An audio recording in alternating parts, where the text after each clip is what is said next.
Hello guys, welcome back to my YouTube channel Thinkora LR and QA for IP Math CUET and other BBA entrance examinations। तो कैसे हो आप सब? I hope बहुत बढ़िया होगे, बहुत बढ़िया कर रहे होगे अपनी लाइफ में, अपने बोर्ड्स वगैरह के लिए।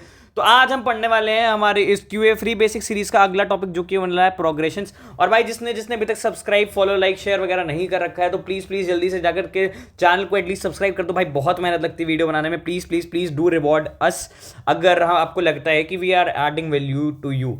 अब आज हम बात करने वाले हैं प्रोग्रेशंस की। तो बेसिकली प्रोग्रेशंस होता क्या है? Progression is a sequence of number. Progression is a sequence of number जो कि किसी एक कंटिन्यूस पैटर्न में चल रही होती है। क्या? किसी एक कंटिन्यूस पैटर्न में चल रही होती है। इसके तीन पार्ट्स होते हैं। क्या पार्ट्स होते हैं? एक होता है अर्थमेटिक प्रोग्रेशन AP, एक होता है GP ज्योमेट्रिक प्रोग्रेशंस, और एक होता है HP हार्मोनिक प्रोग्रेशंस। आज हम बात करने वाले हैं अरिथमेटिक प्रोग्रेशंस की। ये वीडियो, ये लेक्चर, मतलब ये चैप्टर भी आपके 4 से 5 वीडियोस ले लेगा। तो बिना टाइम वेस्ट किए बात करते हैं ना, अरिथमेटिक प्रोग्रेशन क्या होता है। अर्थमेटिक प्रोग्रेशन क्या होता है? चलो अर्थमेटिक प्रोग्रेशन सीखने से पहले देखते हैं कि आखिर ये प्रोग्रेशंस क्या होता है। प्रोग्रेशंस क्या होता है? देखो जैसे मैं मान लो लिखती मैंने 1 2 3 4 4 5 6 7 8 9 10 ऐसे करते करते n नंबर्स। अब तुम क्या देख रहे हो भैया? भैया तुम क्या देख रहे हो? क्या देख रहे हो भैया? कि ये नंबर जो हैं ये सारे ही एक सीक्वेंस में बंधे हुए हैं, ये सारे एक सीक्वेंस में बंधे हुए हैं और आगे आगे बढ़ते जा रहे हैं। तो यही प्रोग्रेशन होती है। अच्छा भैया, लेकिन आप ये तो अब आप जो जो पढ़ा हुआ है वो बोलेगा भैया ये तो अर्थमेटिक प्रोग्रेशन है। हाँ भाई, अर्थमेटिक प्रोग्रेशन है। अब बात करते हैं आखिर अर्थमेटिक प्रोग्रेशन होता क्या है। वो प्रोग्रेशन जिसमें जो दो बी नंबर के बीच का डिफरेंस है वो क्या हो? Equal. Difference between two consecutive number is same. उसको क्या बोलते हैं? उसको हम बोलते हैं अर्थमेटिक प्रोग्रेशन। जैसे जैसे 1 से 2 के बीच में कितने का डिफरेंस? 1 का। 2 से 3 के बीच में कितने का? 1 का। 3 से 4 के बीच में कितने का? 1 का। 4 से 5 के बीच में कितने का? 1 का। 5 से 6 के बीच में 1 का। 6 से 7 के बीच में 1 का। 7 से 8 के बीच में 1 का। जिन जिन के बीच में 1 1 का डिफरेंस चल रहा होता है, 1 1 का गैप, या फिर एक फिक्स्ड कांस्टेंट का गैप चल रहा होता है, तो उसे हम क्या बोलते हैं? Arithmetic progression. आई होप ये क्लियर होगा। कुछ एग्जांपल भैया जैसे देख लो, 5 8 11 14 17 ऐसे करते करते देखो क्या भैया, कैसे 3 का गैप, फिर से 3 का गैप, फिर से 3 का गैप, फिर से 3 का गैप। क्लियर है जी भैया? क्लियर है। नेगेटिव में भी होता है भैया? हाँ नेगेटिव में भी होता है। कैसे भैया दिखाओ? देखो भाई, -2 -4 -6 -8 -10 ऐसे देखो, -2 के गैप चल रहे हैं। जी भैया चल रहे हैं। तो बस ये हो गया तुम्हारा। ठीक है भैया, समझ आ गया AP क्या होता है? हाँ भैया समझ आ गया। अब देखते हैं general term of N AP। क्या? General term of N AP। भैया ये कैसे निकालते हैं? ये देखो ऐसे निकालते हैं कि यहाँ पे हमारे पास कितने, देखो जैसे ये मान लो ये तुम्हारी AP जो है ये सिर्फ इन 5 टर्म्स की है। ठीक है। अब मैं तुमसे पूछता हूँ इसमें थर्ड टर्म कौन सा होगा? तुम बोल दोगे भैया 11th होगा, 11 होगा। अब मैं कहता हूँ ये AP तुम्हारे 100 टर्म्स की है, ये AP तुम्हारे 100 टर्म्स की है और ये खिंचता चला जा रहा है। अब तुम्हें बताना है 99th टर्म क्या होगा। अब यहाँ से यार काउंट तो करते बैठोगे नहीं, एक ही ऐड करके। मैं पूछ रहा हूँ 99th टर्म क्या होगा। तो वहाँ पे आता है general term of N AP। क्या होता है जनरल टर्म का फॉर्मूला? जो A सबस्क्रिप्ट में n मतलब जो टर्म हम निकाल रहे हैं, ठीक है, इसको कैसे रिप्रेजेंट करते हैं? A plus n-1 into D। यहाँ पे A क्या होता है? A होता है फर्स्ट टर्म, n वो होता है जिसकी प्लेस वैल्यू हम निकाल रहे होते हैं, जो प्लेस वैल्यू हमें चाहिए होती है, और D क्या होता है? D होता है डिफरेंस। अब देखो AP है, डिफरेंस सेम चल रहा होगा तो ये कॉमन ही होगा, तो इसको हम कॉमन डिफरेंस भी बोलते हैं। ठीक है। अब बात करते हैं, हमें बताना कौन सा टर्म है। हमने मान लो इसमें पहले इस 5 में देखते हैं, हमने बोला थर्ड टर्म बता दो, तो थर्ड टर्म के हिसाब से फॉर्मूले में रखेंगे। तो A3 is equals to A कितना है? A तुम्हारा है 5, A तुम्हारा है 5 प्लस कौन सा टर्म बताना है? थर्ड। 3-1 इंटू डिफरेंस कितने का चल रहा है? 3 का। 3 यानी कि क्या हो गया? A3 इज इक्वल्स टू 5, ये हो गया 2 3 6, यानी कि 5 + 6 आंसर आ गया 11। क्या ये क्लियर है? हाँ भैया क्लियर है। मतलब जो पढ़ा, जैसा पढ़ा, जितना पढ़ा अभी तक बिल्कुल सही पढ़ा। अब बढ़ते हैं अगला अगला देखते हैं। अब हम 99th टर्म बताना था जी भैया, 99th। चलो इसी में बताते हैं।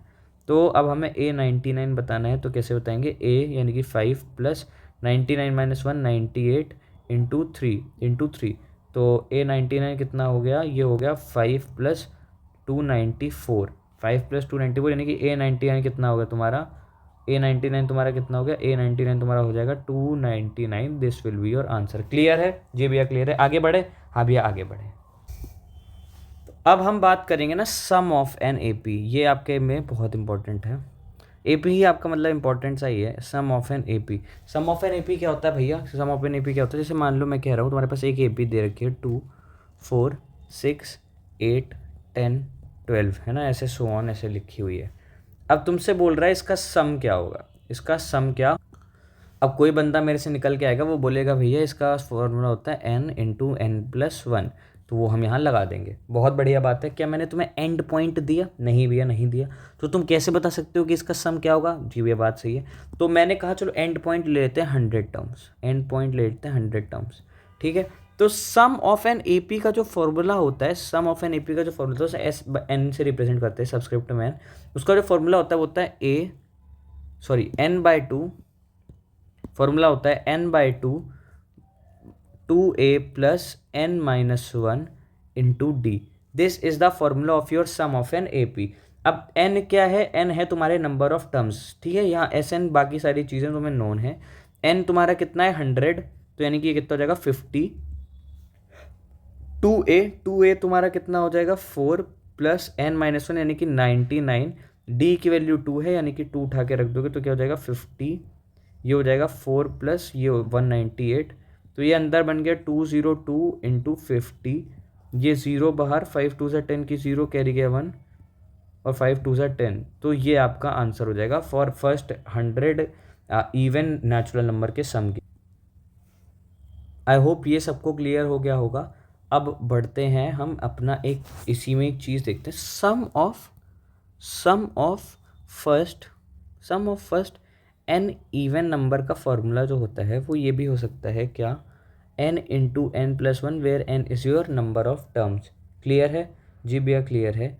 और अब हम थोड़ा सा इसमें देखते हैं sum of first n natural numbers.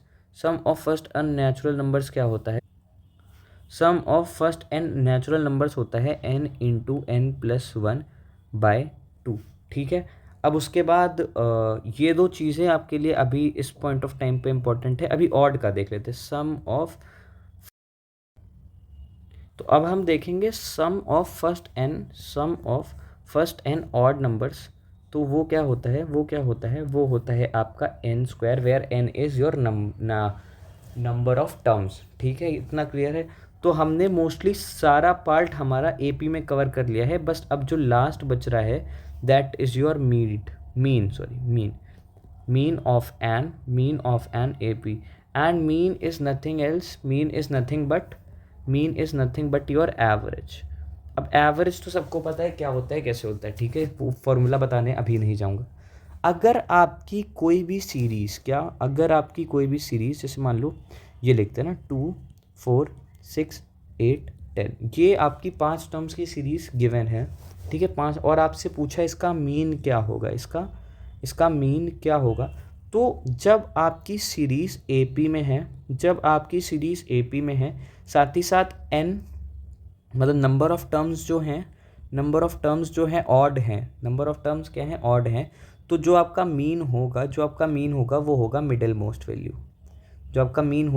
Middle most value, ठीक है। इसका देखते हैं, 4 2 6 6 12 8 20 10 30, टोटल सम 30, डिवाइड बाय किससे करेंगे, 1 2 3 4 5 क्या आ गया मीन 6, ठीक है। इधर देख लो 6। क्लियर है जी भैया, बिल्कुल बढ़िया से क्लियर है, ठीक है। अब अच्छा चलो, आपने बोल दिया जब n आपका ऑड हो तब ये हो जाएगा, जब इवन होगा तब।